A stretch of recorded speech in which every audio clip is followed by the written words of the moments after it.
RTV app వార్తల్ని క్షణాల్లో చదివే అవకాశం ఉంటుంది. ఒక న్యూస్ పేపర్, ఒక టెలివిజన్ ఛానల్ మీ చేతుల్లో ఎప్పుడూ ఉంటాయి. నెల్లూరు జిల్లా ఎస్పీ మేడం గారు ఆధ్వర్యంలో ఈ బోటు ఈ పెన్నా బ్యారేజ్ దగ్గరలో అంటే 58 మీటర్ల స్టక్ చేయడం జరిగింది కాబట్టి దానికి సంబంధించి జిల్లా యంత్రాంగము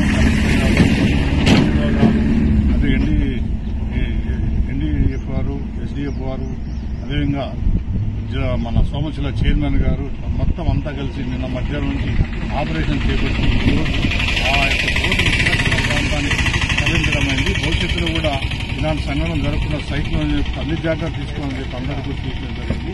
ప్రతి ఒక్కరు కూడా దీన్ని పాటించాలి, అన్ని జాగ్రత్తలు తీసుకోవాలని చెప్పారు.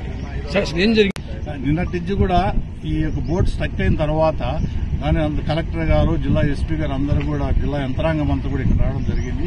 దాన్ని ఎలా తరలించాలనే ఉద్దేశంతో నిన్న మధ్యాహ్నం ప్రణాళికబద్ధంగా ప్లాన్ చేసి దాన్ని తరలించడానికి ఒక మనం పోర్టు నుంచి కూడా రెండు బోట్లు తేవడం జరిగింది. అదేవిధంగా లోకల్ గా ఇక్కడ ఉన్న ఒక బోటు సాయంతో ఇస్తారు ఎన్డీఎఫ్ సాయంతో దాన్ని రోపులేసి ఒక కదలకుండా దాన్ని కట్టేసి ఒక ప్రాంతంలో తర్వాత బోట్ల సహాయంతో వాటి పైకి దాన్ని తరలించడం జరిగింది. ఒక సురక్షిత ప్రాంతానికి పంపడం. ఆపరేషన్ సక్సెస్ కావడానికి సహాయం చేసిన ఎన్డీఆర్ఎఫ్ టీమ్ కి, ఎస్డీఆర్ఎఫ్ టీమ్ కి, లోకల్ ఫిషర్మెన్స్ అండ్ స్విమ్మర్స్ కి, అలాగే రెవెన్యూ, పోలీస్ డిపార్ట్మెంట్ వాళ్ళకి, అలాగే Somasila chairman and local leaders అందరికీ కృతజ్ఞతలు తెలియజేస్తున్నానండి. ఈ ఆపరేషన్ ని ఆనరబుల్ మినిస్టర్ గారు, అలాగే ఆనరబుల్ కలెక్టర్ గారు, ఆనరబుల్ ఎస్పీ గారు స్వయంగా పర్యవేక్షిస్తూ ఎప్పటికప్పుడు వాళ్ళు దిశానిర్దేశం చేస్తున్నారు. ఇక మీదట ఇలాంటి సంఘటనలు పునరావృతం కాకుండా చర్యలు తీసుకోవాలని కోరుతున్నాను.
మన డ్యామ్ వాటర్ మొత్తం వల్ల కాకుండా సార్ ఒకసారి సడన్ గా వాటర్ లిఫ్ట్ చేస్తే ఒకసారి చెప్పారు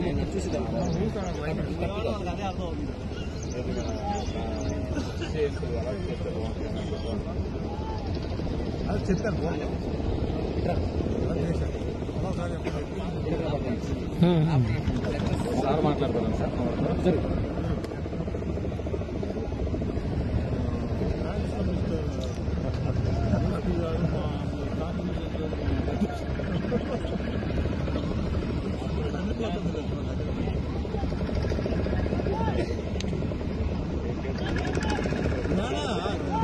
గణవారం కూడా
మరిన్ని వీడియోస్ కోసం ఛానల్ ని సబ్స్క్రైబ్ చేయండి. లేటెస్ట్ అప్డేట్స్ కోసం వాట్సాప్ ఛానల్ ని ఫాలో చేయండి. అండ్ లింక్ డిస్క్రిప్షన్ లో ఉంది.